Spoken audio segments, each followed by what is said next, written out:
All attendees are in listen-only mode.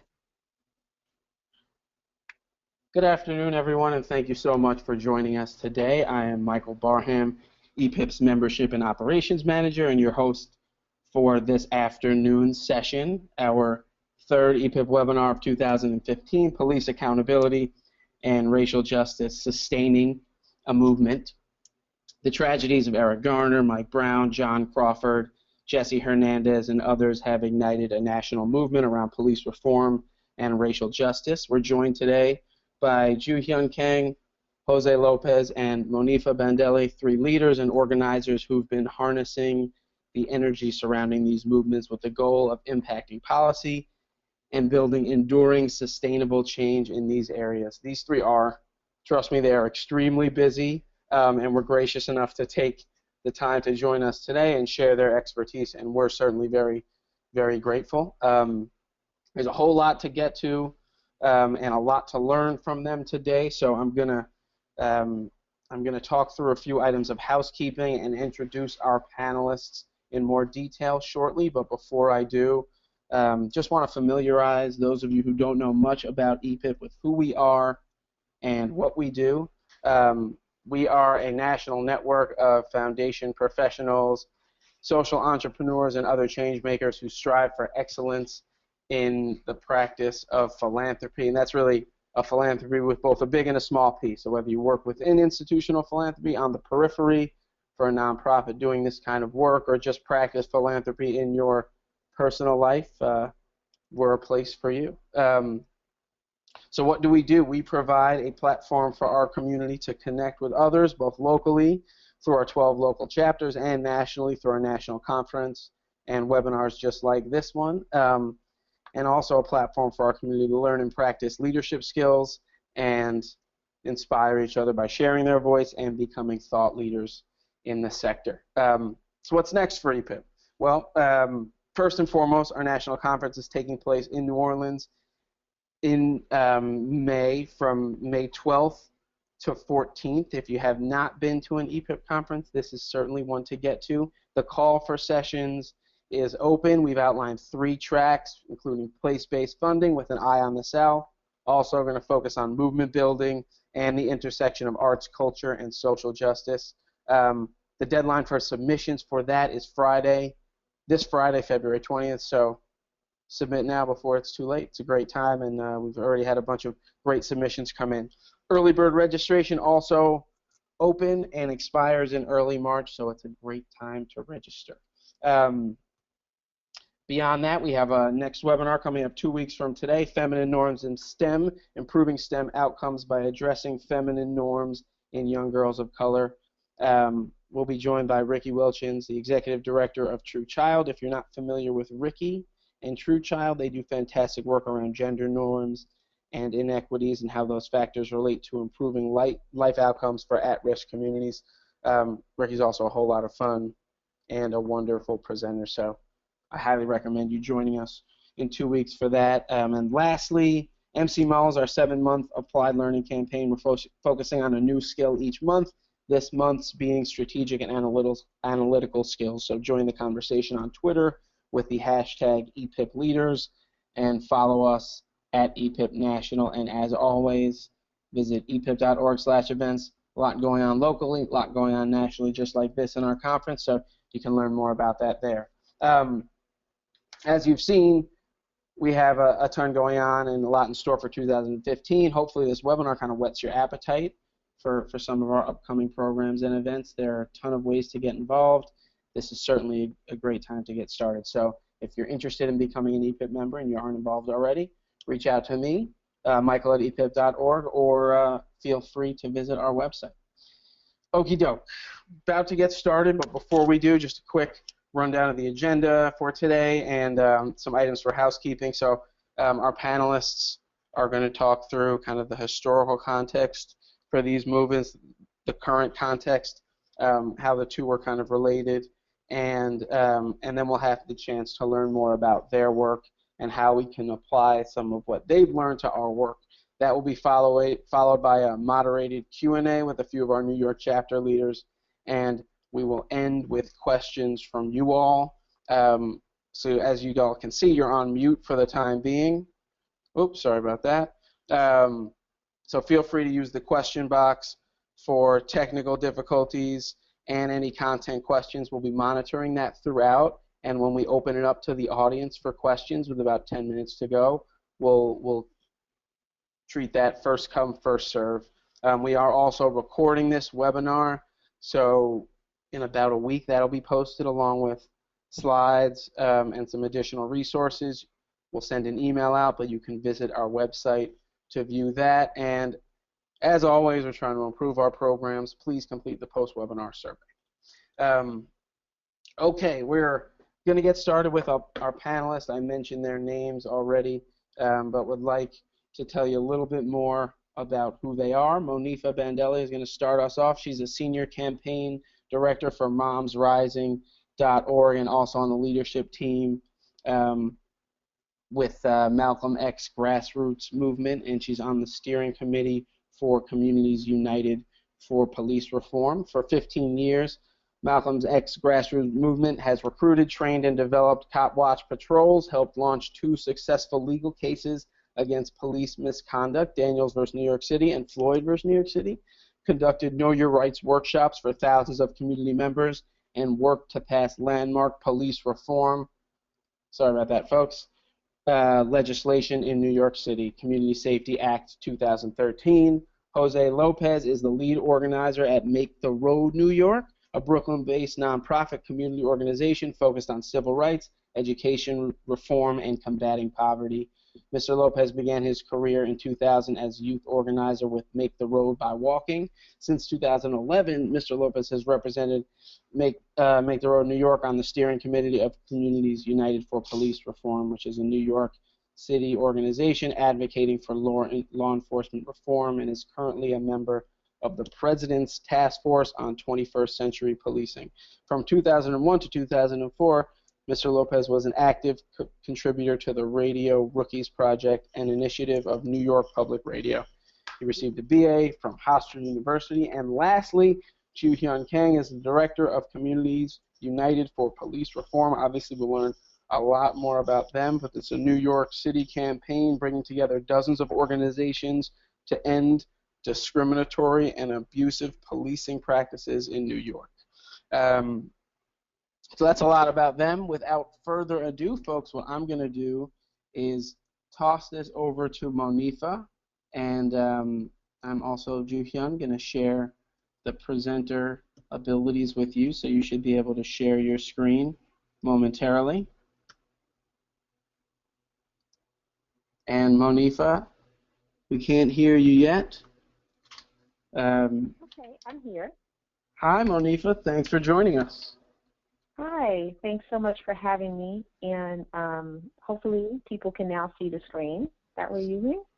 We can see it, yes. Thanks, Monifa. Thanks, Julia. Okay. Again, I'm really happy to be here, and we're going to talk about the context in which CPR is functioning right now, some of the local New York City historical background, talk about our goals, our strategies, and our accomplishments, and then we're going to switch over to the national context, and also what New York City really helps us to show, because as we know, what happens in New York has a really huge impact on what's happening in other cities around the country and around the world. So, the next slide. So CPR, many people heard about us within the past 2.5 and 3 years, but actually our roots, our origins go back to the mid-90s. Many of the organizations that are currently in CPR were a part of Coalition Against Police Brutality, and we worked very closely with families that were impacted during the Giuliani era, as of discriminatory broken windows and zero tolerance and quality of life policing. Many of you have heard of cases like Anthony Baez, which is eerily very similar to what happened with Eric Garner. And as part of CATB, a lot of the initial demands around having civilian oversight, special prosecutors, all those types of things came out from parents who had lost loved ones at that time. And we worked very closely with Parents Against Police Brutality. In New York City, the Police Accountability movement is really rooted in police brutality. So this idea of working with organizers, advocates, litigators was all grounded in and all kind of circled around families who were specifically fighting for justice. And understanding that these killings were really the tip of the iceberg and that they were highlighting, a much more deeper systemic problem that was happening in people's everyday lives.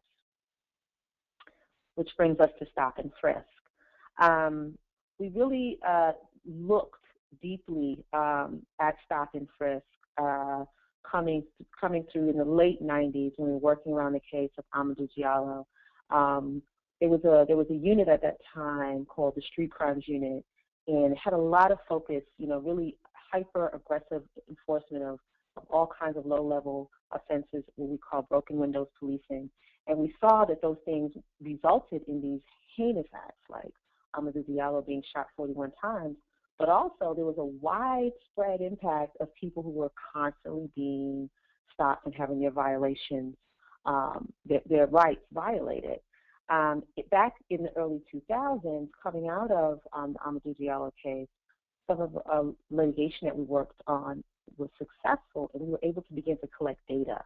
And what that data showed some 10 years later, which is that 87% of people who were stopped, Black or Latino, the majority of them result in no arrests, so people are just being randomly stopped and frisked.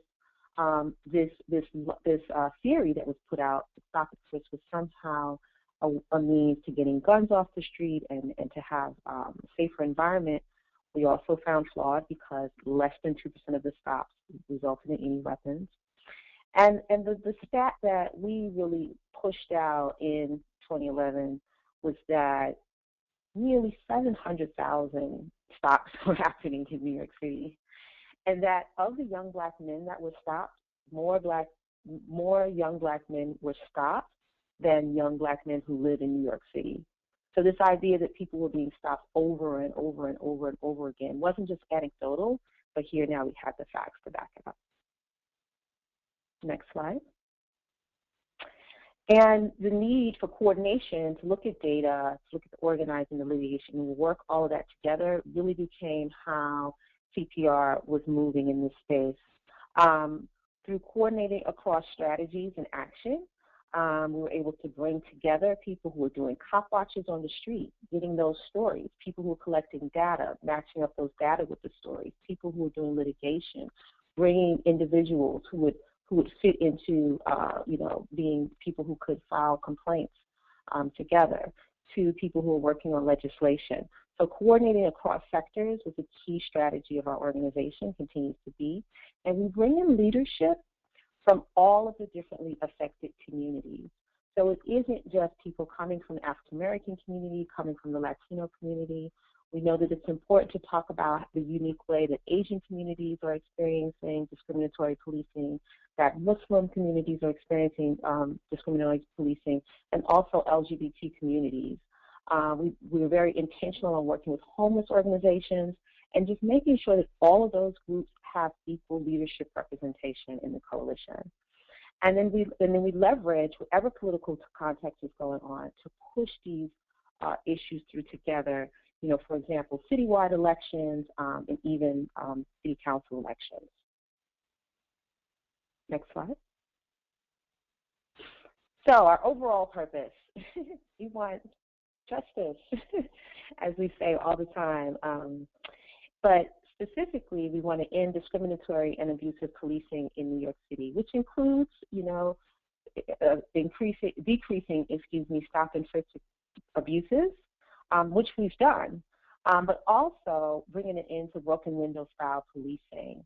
And again, I mentioned broken windows with Amadou Diallo. We also see broken windows connected to Eric Garner. Those cases are when there's really heinous results of broken windows, but we see the kind of low intensity impact that happens in people's lives every day from broken windows, and we want to bring that to a close. And we also want to promote community safety that's dignified and that upholds human and constitutional rights.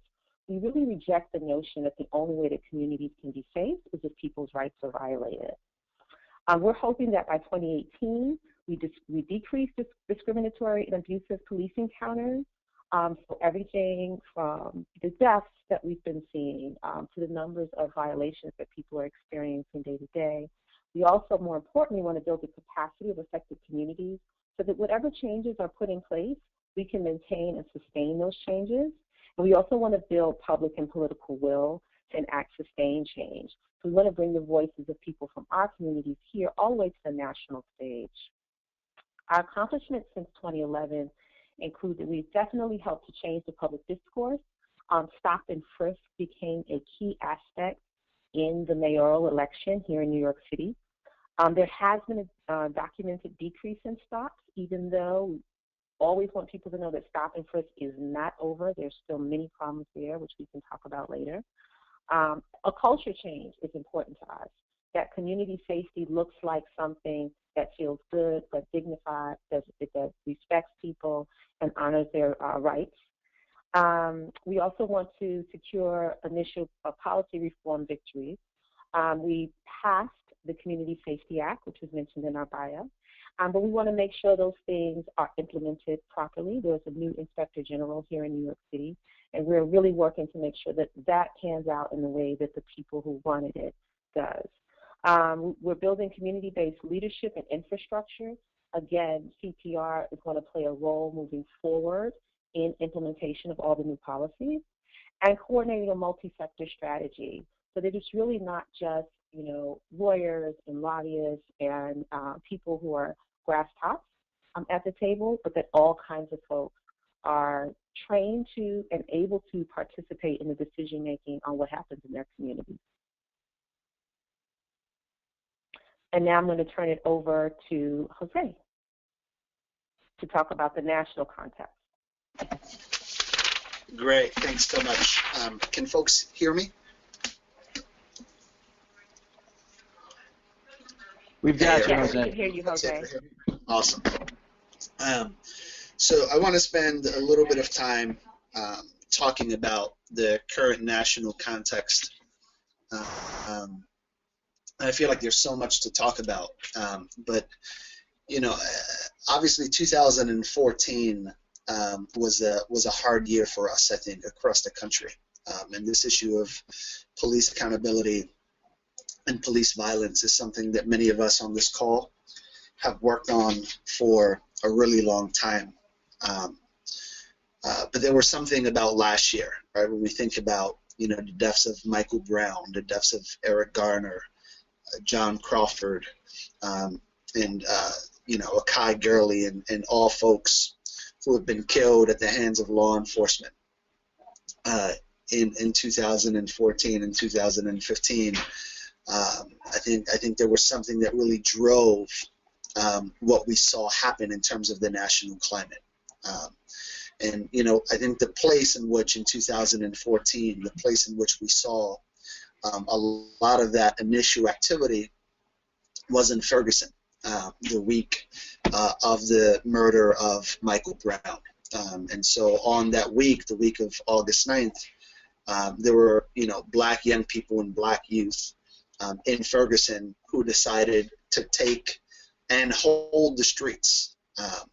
And what that did is that kicked off a wave of resistance against police violence across the country. For 5 months, or for over 5 months, young people stood in their call for change, asking a very simple question, but also a very important question. You know, what would our country look like, and what would the world look like when Black Lives Matter?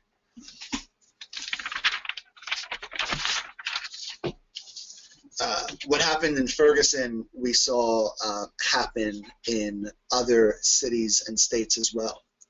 We saw, you know, what happened in Beaver Creek, Ohio. We saw what happened right here in Staten Island, New York. And you know, leading up to the non-indictments, even before decisions were made, we saw communities across the country, over 80 cities, calling for justice and taking the streets and posing some of those important questions that really tear at the fabric of race relations in our country. And so it didn't take, in many cities, it didn't even take the indictment to come down the way in which we expected that indictment to come down before a lot of the organizing and direct action was happening. You know, all it took was what we saw in Ferguson, and then the continuous killing of black men and other members of our communities across the country. There was a moment I remember during the fall of last year where it felt like, for me, every time I opened my Facebook or every time I read a newspaper, another person was either killed or seriously hurt by law enforcement.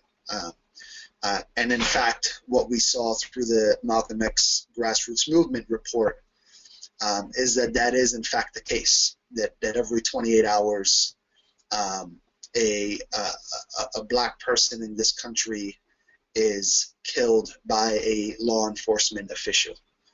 And that was something that wasn't only felt by me, I think, in the organization, but definitely was felt amongst all of our young people here, young people who are meeting consistently in our spaces on a weekly basis to talk about this issue, to talk about how we feel, to talk about our hopes in terms of justice being served, and our hopes in terms of, you know, how we hope that we can reshape and reform institutionalized oppression in this country. And so I would say, you know, it was a hard moment for the country, but I think here, definitely in Bushwick, New York, and Bushwick, Brooklyn, with the young people that we work with, we probably shed more tears in 2014 than we've shed the 13 years prior to that while doing this work. And so what the moment, I think, brought for us was an opportunity for young people across the country to be part of, and if not be part of, to create something that maybe was non-existent in their own communities. And so what we saw in New York City, in Ferguson, across the country, was we saw an explosion of youth participation, of community participation, period, but especially of youth participation, of young people who were heading out onto streets, who were taking bridges, who were taking freeways, who were organizing school walkouts, who really were trying to kind of play a role in the way in which they saw that they connected to the issue. And so there were countless young people that I've met through actions here in New York City that, you know, that asked about what was next, right? So we're here, we're taking the streets, we've done this for consecutive days, we've done this for consecutive weeks. What else? Where are those avenues and where are those places that we can plug into, those groups that are doing the work?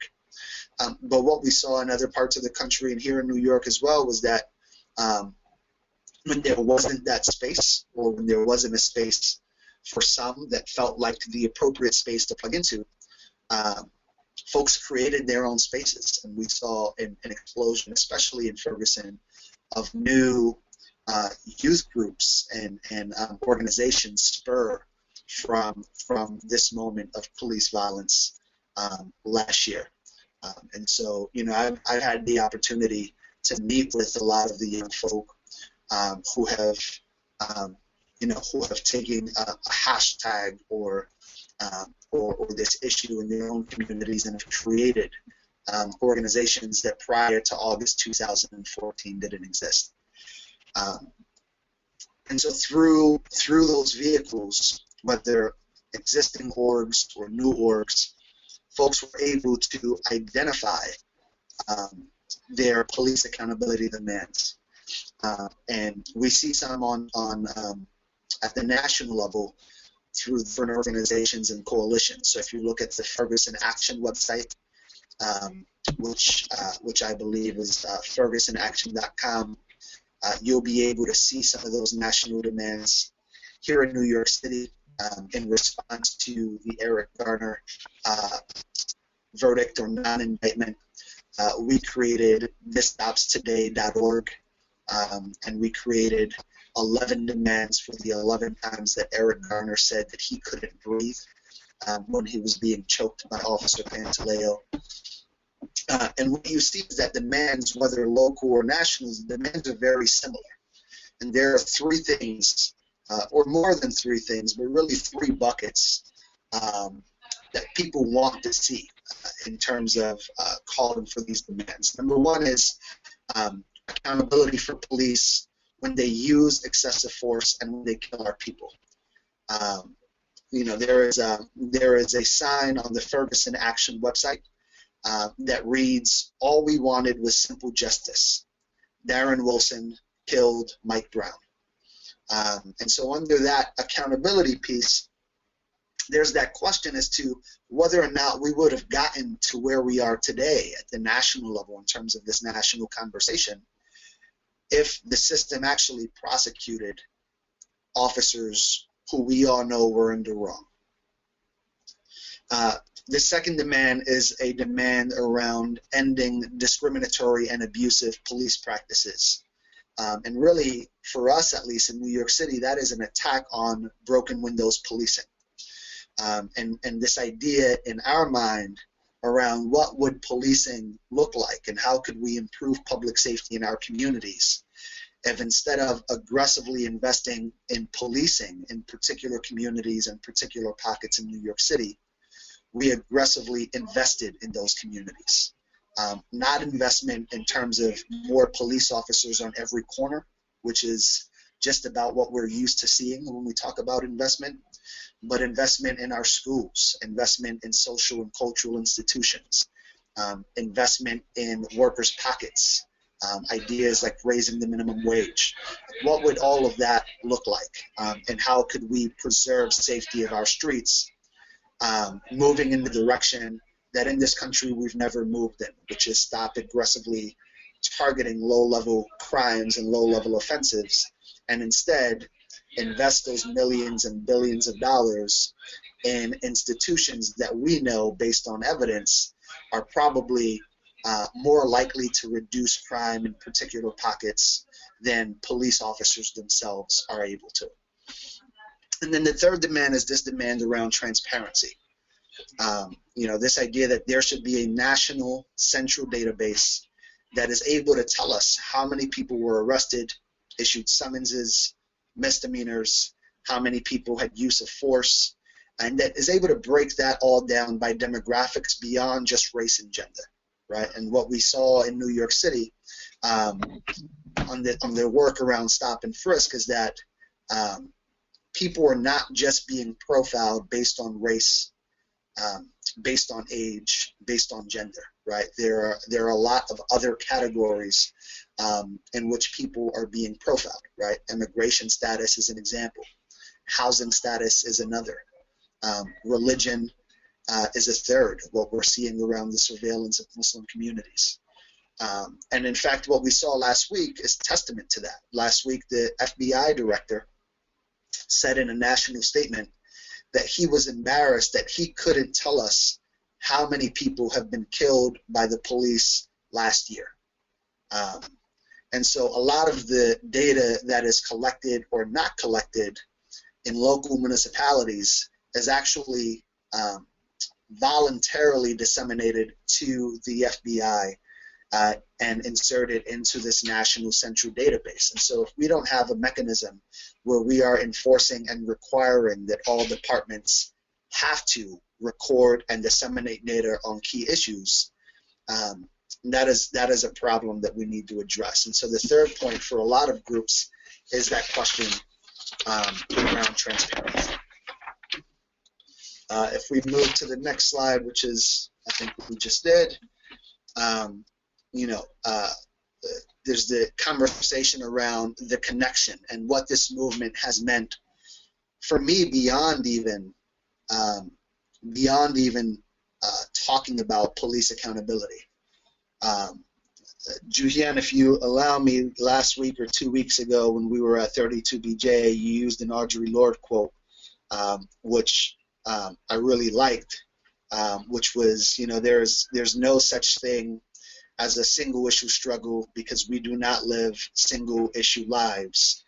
And what we see with just the hashtag Black Lives Matter is exactly that, right? What we're doing organizationally and as a movement here in New York City and across the country is we are applying that hashtag to violence against Black people in all kinds of struggles and issues, right? So a lot of my work here at Make the Road isn't just around police accountability, but is also around housing rights and workers' rights.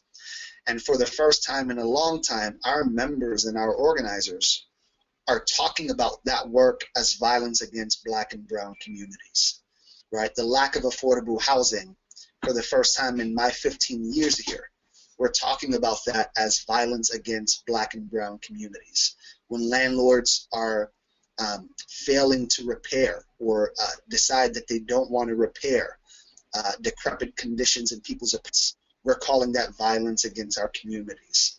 When workers aren't making a living wage and are making an $8.75 minimum wage in one of the most expensive cities in the country, we're calling that, and people are calling that violence against our communities. And so I think that in this movement, but in terms of the broader movement, what we've seen is a shift in the way that we talk about our work and understanding that there is an attack on our people, and we have to call that out. We have to make sure that people understand that the attack stems and presents itself in different ways, whether it's police accountability, whether it's housing issues, whether it's workers' issues. And then the final slide is in regards to the challenges in which we face. And I think Munifa spoke a little bit to some of this stuff. And a lot of this stuff is true today. It was just as true 3 years ago when we launched our fight around the issue of stop and frisk. And that what we hear and what I'm hearing consistently on a weekly basis through oral testimony in my participation on the President's Task Force is exactly the same, right? And that people are saying, you can't have both. You have to choose. And so broken windows is a practice that works. And so you have to choose whether or not you want your community to be safe or whether or not you want to preserve your civil rights and civil liberties, as if you can't have one without the other. And our fight here in New York City has been to change that misperception and saying that we can, in fact, keep communities safe at the same time that we're preserving people's civil rights. And there is a way to do that, and we need to work together in terms of community and policing to be able to find ways to make that happen. Obviously, 4 and 5, there are other challenges that move beyond the false dichotomy, which is about resource, right? We are battling, and this is true for every sector of work that we are in, we're battling a well-resourced machine.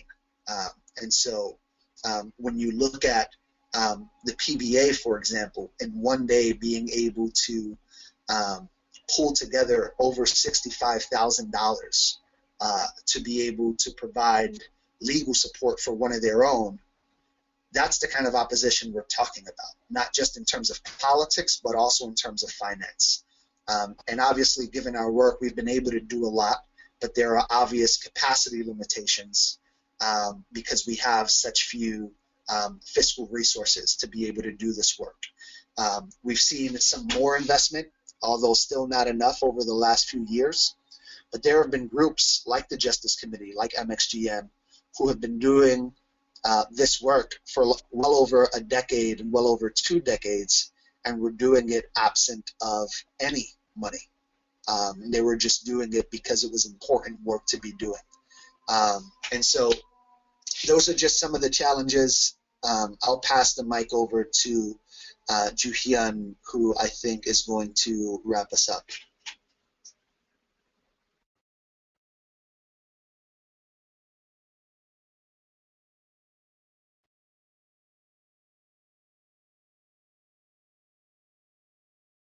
Thanks, Jose. Sorry, I had a hard time getting off of mute. Let me see if I'm doing this right. So thank you, Jose and Monifa, in terms of setting this up. I've just got 2 slides to go through. One is just to talk a little bit about what we wanted to share from the perspective of New York. Is not that New York is the only place where this work is happening. We certainly know that there's work, really important work that's happening all over the country that's been happening for a very long time. So not just in Ferguson with organizations like Organization for Black Struggle, but also in Los Angeles with Youth Justice Coalition, LA CAN, Stop LAPD Spying, in Chicago with BYP 100, or Project NIA, or We Charge Genocide, and countless other municipalities around the country. But one of the things that we've learned in New York is that with our success around decreasing and huge victory in terms of decreasing the number of reported stops in terms of stop and frisk in New York, what we've definitely also learned is that policing is never going to be stopped by just ending one of the discriminatory tactics, and that we have to look at this as a full system that there's no magic solution to. So the other pieces that we think that what New York helps to illustrate that we reflect on right now is that it's really important when it's possible to have coordination across sectors, that it's something that we weren't necessarily in a position to do maybe 20 years ago in New York, but in the past few years, especially since 2011, we've had much more coordination amongst litigators, with community organizers, with policy advocates, but all of that has been, for us, it's been really central to have grassroots leadership as kind of key expertise and prioritize in terms of lifting up the expertise and experience of the grassroots sector in this work. And for any of the victories we've been able to have in New York City, that's been a crucial component. And the other 2 points I'm not going to spend much time on because I think it's pretty self-evident that we're talking about really long-term problems in terms of thinking about police accountability and racial justice and trying to get to both, and that requires a really multi-year vision and strategy. And that unfortunately a lot of times coalitions tend to be hard to support for various reasons for different kind of philanthropic institutions. We're certainly advocating that that be one area where, especially if a coalition is being led by the grassroots sector, I think our experience in New York at least is that it can be successful with very concrete outcomes. Just to close out before we take questions, there's just 4 things we wanted to offer in terms of things that are helpful around steps that funders can take. And I think that probably folks on this call, this is stuff that you've already talked about or considered or do yourselves or help other people do, but bear with me just to run through them real quick. One is just to know, especially if your institution or you're interested in supporting some of this work financially, to learn about the history of what that work looks like in the area. It might sound really self-evident, but our experience has shown in the past that sometimes folks don't know, and that can cause other kinds of issues, which we can certainly talk about in Q&A. And that there's a lot of different ways to support this work, because the work around police accountability and racial justice is done in different areas, whether it's through racial justice organizations or youth organizations or immigrant rights organizations, etc. So we're hopeful that different kinds of portfolios can see how to support this moment, which we think is a historic moment. The third piece is a pet thing for me, which is I think it's super helpful when donors and funders are able to really consider giving multi-year general support. This kind of work in terms of having a long-term campaign to really shift the dynamic of law enforcement and how law enforcement treats especially low-income communities of color is not only a systemic problem, it's something that is real, it's just incredibly hard to shift the public perception around what's even needed in that.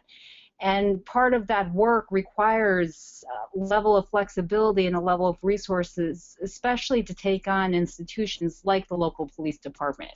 or the local police unions in different jurisdictions. And so we definitely want to encourage the idea of multi-year general support that's not tied to only specific projects. Now, that doesn't mean it shouldn't be tied to specific outcomes.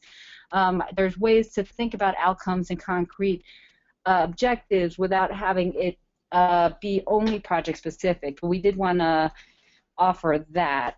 I think we're going to switch gears to questions now. I just wanted to share a slide that this is one of the, we have many murals around the city. One of the strategies that organizations, especially the grassroots organizations in New York in our campaign, like the Malcolm X Grassroots Movement or Make the Road New York, have used is to have murals around the city. So not only doing Know Your Rights trainings within community centers and organizations, but also have other ways in which people have access to information about what our community's rights are in police interactions. And then the last slide I'm just going to leave is some of the photos of some of our members, although it looks like I might have messed that up. I'll try to bring it back. I think that's it. I think we were going to try to take some questions. Great. Thank you, Juhyun. So this is hi everyone. This is Juan Sebastian Arias. I work with Living Cities, and I'm a part of the New York City steering committee for a chapter of EPIP. So I think really, one, thank you again for everything, to everyone, to all the presenters for everything you've shared so far. I think there's really a lot of follow-up questions that I'm already thinking of, so I'm trying to narrow it down to one. But maybe just to start, I think one of the themes that really resonated with me was the piece about promoting and elevating the grassroots leadership from the communities who are directly affected by this work. And so I'm wondering if you can share some examples of how this has been done effectively, or any lessons learned about how funders can do that effectively. And so that this would be a question, I think, for anyone who feels like they can contribute. So just if you could repeat the question. So how community organizing has been done effectively, and how foundations have been able to assist in that process? Yeah, I think so, yeah. I think about how some examples of how community organizing, but just like supporting the work, like the supporting leadership from the grassroots level, and the second part the same, yeah, how funders have been able to support that in effective ways. I mean, I can start. I think for us here at Makes the Road, it's really about being able to scale up on our work. And so we're an organization that's been around for 17 years now. We have 16,000 members. We're in a place where we have over 140 staff. And from the outside looking in, one may think, like, man, like you guys are like resourced and have everything that you need to do all of the work that you need to do. But the reality is that, you know, that is all kind of broken down into different departments. And so when you look at and you put a microscope on our community organizing department, we're talking about a much smaller team, and we're talking about individuals who have to carry the work across different offices. And one of the ways in which we talk about community organizing is that the most important thing is to build the relationships and build the trust amongst the people that we're working with in our neighborhoods. And so I'll use Angel, who's one of our organizers, our housing organizer, as an example. You know, Angel runs our housing organizing meetings here in Bushwick, and also runs them in Queens because we just don't have another full-time housing organizer in Queens. And so he has to split his days up, spends about 2 days in Brooklyn, about 2 days in Queens, and then usually there's 1 day of the week where he's running back and forth between our boroughs and Manhattan to deal with a lot of the political negotiating that might need to happen through the council, or moving to up to Albany to do a lot of the political negotiating with our members that might have to be happening in Albany. So that's just one example of, you know, we're doing a lot on the housing front, but we could be doing so much more work, and we could be digging deeper with our membership in terms of their own development, building their own leadership skills, if we had the resources to be able to invest in that work. And so you know, again, for me, I am I'm helping to think about strategy and politics for our police accountability work, for our housing rights work, for our workers' rights work, for our climate justice work, and I'm also trying to figure out how to create a leadership pipeline in our organization that mimics what I've been able to create in our youth project, which is a system where our members grow up through that pipeline so that when positions open internally, we don't have to look outside to hire people to do the work. We're able to hire people from our own membership and give them the opportunity to drive the work in the communities in which they come from. So I do think there are models that exist. I think we're probably one of those models. We have lots of groups in CPR that have great models in terms of how to do the work well.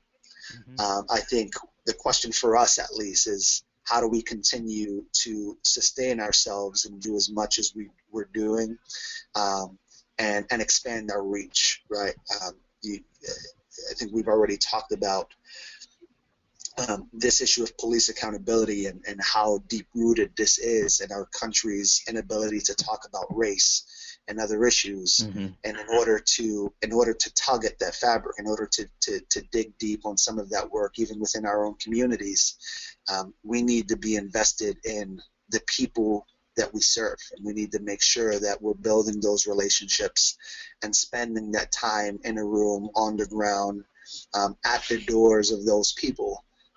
So that when it's time to move, you know, we have not only a base, but a base of truly committed, knowledgeable, sophisticated members who are going to be able to move the conversation beyond, for example, just Black Lives Matter in the police accountability sphere, but Black Lives Matter in every other issue area that we're working on.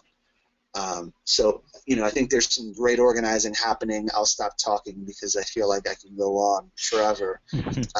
But I do think that, you know, it's definitely important to continue to resource the groups that are doing the good work, and in some cases to be careful about the type of funds that are being offered. Right? There's a lot more that we can do with unrestricted funding.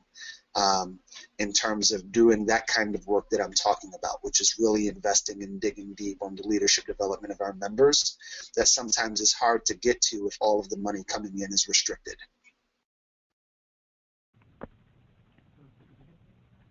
I just wanted to quickly touch on that question, Yeah. which is that also philanthropists can just ask for metrics, you know, ask organizations what who their leadership represents, you know, what kinds of people are their metrics. Some of the funders that we've worked with have done that really well, just in making sure that people who are impacted by the issues are the ones that are in leadership of the organization.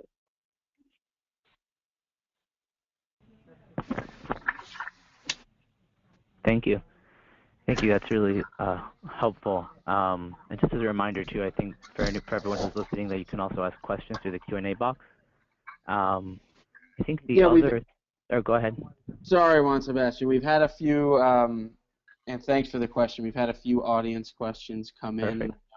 We have about 10 minutes left, so I think we want to get to as many of those as we can. So it looks like this was put out there for all of you folks from Alicia Castro. Has there been any research into whether and how the stop-and-frisk approach might have affected New York's ability to recruit and retain diverse officers, so essentially to diversify its police force, and if stop-and-frisk had any effect on that? Do you all happen to have any knowledge into research of that type? I don't know of any. This is Jihyun. I don't. If Monifa and Jose, if either of you know of specific research on that, definitely jump in. I don't know of specific research on that, but what we do know is that in spite of the NYPD leadership here talking very often about how diverse the force is, at the upper levels of NYPD leadership and management, it's very much not diverse, number one. And secondly, there's been a historic problem that continues in terms of recruitment of a population that's actually reflective of not only the city's demographics, but also folks who actually live in the city. And the fact that so many of our officers actually don't live in the city contributes, we think, to the reality that they don't actually know the communities that they're working with. Yeah, I don't know that there's any extensive research on that question, except for some of the stuff that you again has already raised. I would say that it's a national issue, and it goes beyond New York City. And so when we're looking at departments across the country, and it's been one of the kind of hot topics in terms of recommendations being put forth in front of the task force at the national level, what we're seeing across the country is exactly the same. It's that white men are oftentimes not making up the majority of not only leadership positions, but even in terms of rank and file, are taking up the majority of those posts. And then especially when you look at leadership, what you see is that there's absolutely no diversity. Here in New York City, it was one of the issues in which Councilmember Antonio Reynoso was trying to highlight last year when he wrote an open letter to the commissioner that basically said that currently 80% of all ranks at captain and above are taking up, those ranks are taken up by white men within the NYPD, and there's no real representation from people of color or even women in those ranks beyond captain, and so it's definitely an issue. I would say that based on anecdotal evidence with our young people coming into our organization, we have had many young people walk into our organization over the course of the last couple of years doing this work who have said, when I was younger, I wanted to be a police officer, and now there's absolutely no shot that they're going to have an opportunity to recruit me. I don't want to work for this kind of department. And so, maybe that changes when we see some substantive change in the ways in which our departments operate and behave in our communities. But at least here in Make the Road, there have definitely been lots of young people who walked in and said, we thought we might want to be, but given everything going on, that we're erasing that as a career option.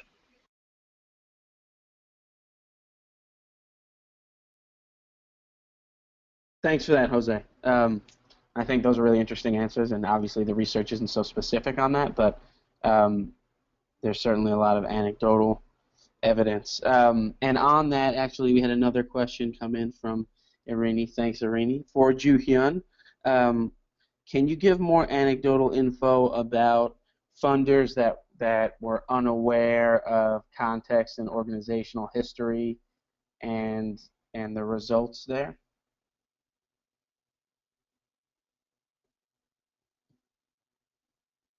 Sure, way to put me on the spot. I'm sort of joking. I think that the big picture on this is not to call out specific funders. It's not that useful, I don't think, to do that. It's more, I'll share stories where one of the things that was very good, I think, that Atlantic Philanthropies and Open Society Foundations, who are two of the institutions that funded CPR in our early stages and continue to support us, is that they took time to try to meet with different groups in New York and get a sense of the landscape while also trying to be mindful of the fact that that took time from folks' work. I think what we've heard, and some of us have experienced over the years at different moments around this work, is that sometimes individual funders may actually rely primarily on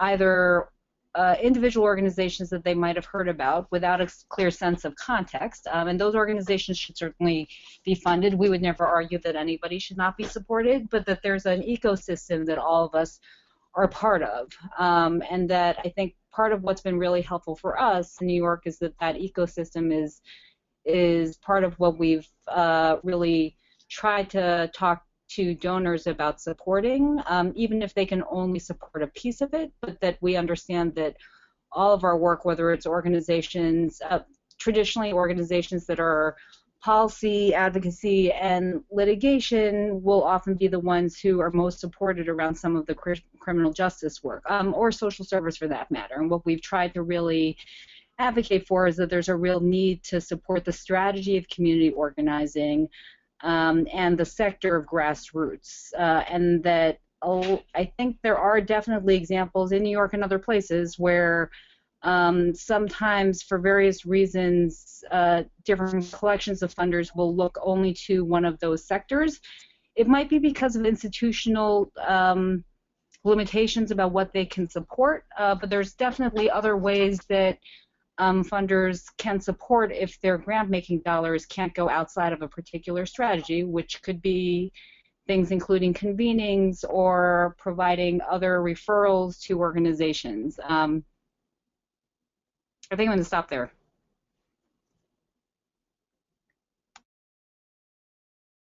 Thanks. That was a great answer. You had no problem being put on the spot.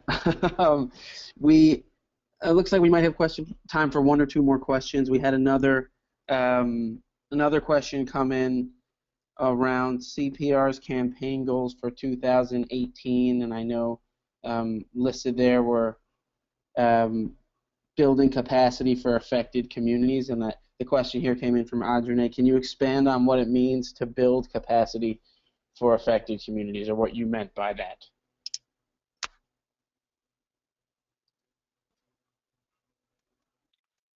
Yes, hi, this is Monifa. Monifa, Jose, do either of you want to do it, or do you want me to? Yeah, can you hear me? Yep. Oh, okay, thank you. I didn't know if I was being heard. So there's a couple of ways in which we're building capacity. Just as we work as a coalition, we put an intentional emphasis on the groups that have grassroots members that represent communities that are impacted in all of our communications work. In most of our legislative work that we're doing, we make sure to put forth those folks as leaders. And in doing that work, it not only, provides people with the training that they need and experience of doing it, but also strengthens our networks as grassroots organizations. So it gets us more in contact with folks on a city level and on a national level to be able to, move the policies that we're putting forth. The other thing which speaks to this, back to the first question about how funders can better support leadership development from impacted communities, is the fact that we are funded as a collaboration, I think is really key. One is that we get to share best practices and share our capacity as grassroots organizations, but we're also put on the same level as the advocacy organizations and the litigation organizations that we work with.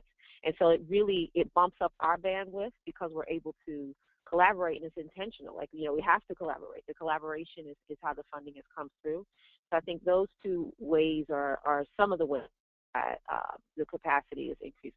And then to really embed community control in all of the policies that we're putting forward. So whether it's working with the new Inspector General or the next package of legislation that we're putting forward, we make sure that within that leaders have to go back to the communities to really flesh out and design specifically how these things will play out in the streets. And so that even if the coalition has moved on to something else, as those policies are emerging within them, the design is that the communities have to have input. I think the two things I would add to that, one is that part of our strategy there is also to make sure, and I think Monifa said this already, but just to add to it, to make sure that we're really supporting and promoting the strategies that grassroots organizations prioritize. So in the area of community control, part of that includes practices like cop watching, so observing and documenting police interactions with people as a way to not only document misconduct, but also as a way to have communities have control within their own neighborhoods. A second area in terms of that goal is really to build a pool of philanthropic dollars available to grassroots organizations. So part of our campaign plan includes that as an area of work for us. So for example, the North Star Fund is our fiscal sponsor actually, and has been a fantastic supporter of ours since the beginning, and provided us with $50,000 that we could match to try to distribute back out to our grassroots organizations. And so the Novo Foundation recently matched it, so that we're able to recirculate dollars back to our organizations, to the grassroots organizations, who oftentimes have more challenges in terms of securing some of these grants than organizations that might have full-time development staffs would. Since you've mentioned North Star, I would recommend to the group that you, if possible, have a conversation with Hugh Hogan. One of the interesting things about the North Star Foundation is that they have created really a new model for the way in which philanthropy works. They have a community funding committee, which is a team of about 12 to 15 community organizers, activists, folks who have been on the ground doing the work.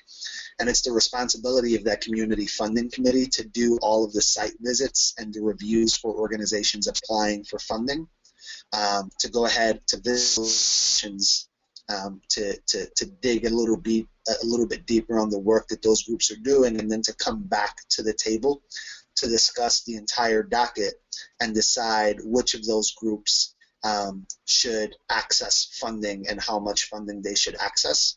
And I feel like one of the ways in which I've seen that is super important is I've had the opportunity to go out with one or two additional colleagues when I was sitting on the community funding committee. And as an organizer, I was able to know that there were some groups who were smaller, who were newer, that were actually doing kick-ass work. They were doing community organizing, but they were not using the lingo and the language that we're so used to hearing. And it didn't mean that good work wasn't being done. It just meant that in terms of technical language, some of that was missing. And sometimes, especially for smaller group and newer groups, that could be the factor that allows for funding to come in or not. And so having a space where folks are doing the work or assisting funders and folks from philanthropy and making some of those decisions, I think is a very effective way to do it. Of course, I don't.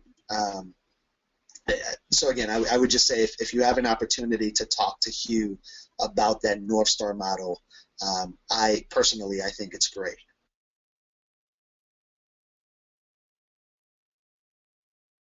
Thanks for that, Jose. And folks, those were some fantastic answers.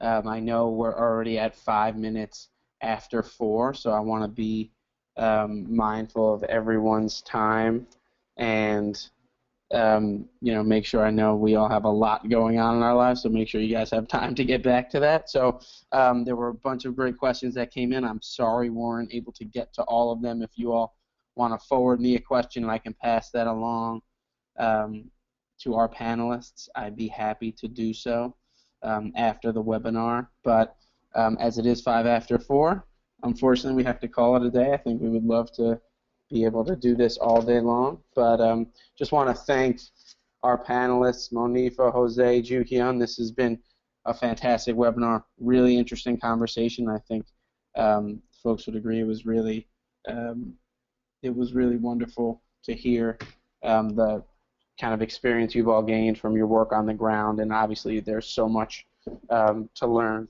And also want to just thank Juan Sebastian and Rebecca for doing a lot of the work for our New York chapter behind the scenes to make this happen. And of course want to thank everyone for joining us. This was a lot of fun for us as always, and join us in a couple of weeks for our next webinar, and please make sure to complete the post-webinar survey. Let us know what we did well, what we can improve, and lastly, the recording, the slides, perhaps a few additional resources will be made available on the EPIP website within about a week, keep a lookout for a notification email from us.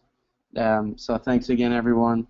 We really appreciate it, especially our panelists, and hope you all have a great Wednesday afternoon. Take care, folks. Thanks so much.